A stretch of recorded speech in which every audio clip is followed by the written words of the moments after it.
2022 Mercedes C300. 4MATIC without launch control. Brake boost. Whoa. Oh, that was a nice surprise.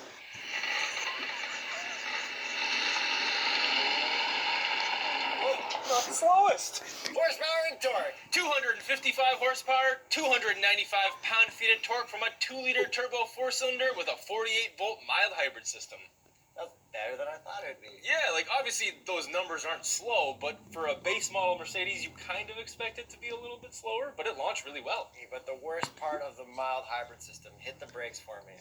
Oh, sponge. Now it's tight. Okay. The weirdest feeling brake pedal ever. It's like trying to get it to stop smoothly, like one of those arcade games where you're trying to move it around so that like the marble falls in the hole and not off the edge. Yeah, the brakes are terrible actually. But now let's get to more good stuff. If you like the S-Class, if you like lots of technology in your car and the newest features, this has the newest interior that looks like, I think, the SL and the S-Class. Yeah, so the biggest difference with this one is that they tilted this main screen 6 degrees towards the driver because I am the priority in this vehicle. It looks cool. The tilt is subtle and everything. Yeah, I don't mind it. Yeah, they got rid of the old infotainment with either the touchpad or the rotary to control it.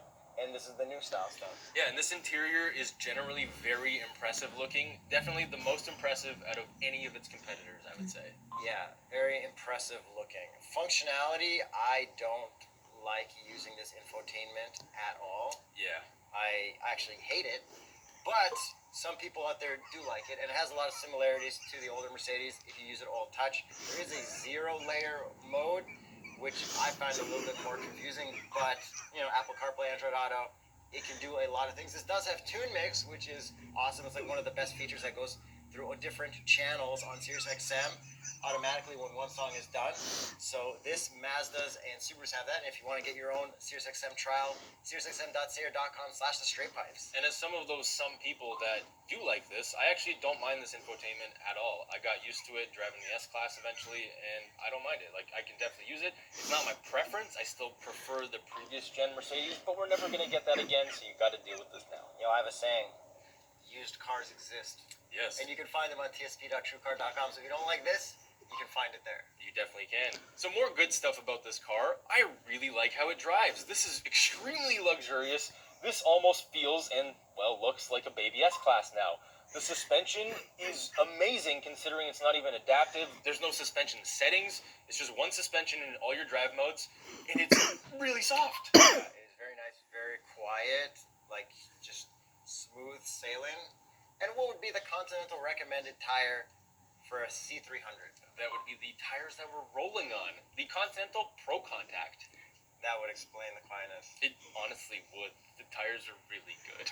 Also, check out our videos of the Hot Rod Power Tour when you click the Continental link in the comments below. Yeah, thank you guys for watching those. We had a lot of fun making them. We had a film crew following us around. It was really cool. Let us know what yellow cars we should buy for next year's Hot Rod Power Tour. Yes, as long as they have air conditioning and V8s. And power. Not necessarily V8s.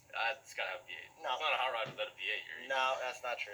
Okay, I'm going to send this through Cliche Corner gingerly-ish because it's a little wet outside in Sport Plus. And first thing I notice is how light the steering is. It is insanely light. This is almost S-Class levels of lightness, and wow, it is greasy outside, so I got to be very careful right now. But it is 4MATIC. It is, and this pulls harder than I expected to. I think it's probably because of that actual mild hybrid system. It's actually doing something for once. Like, I can feel it here. But do you like braking hard into Cliche Corner? No. Throw you off a little. It throws me off a little. If this was a manual transmission and you had to heel-toe downshift, Oh my god. it would be the worst. Yeah, you cannot do mild hybrid No. manual transmission. But good thing Mercedes doesn't sell manuals, I guess. I guess. So this is a 9-speed auto. It's okay. If you shift manually, it's kind of slow, but if you just let it do its thing, it's nice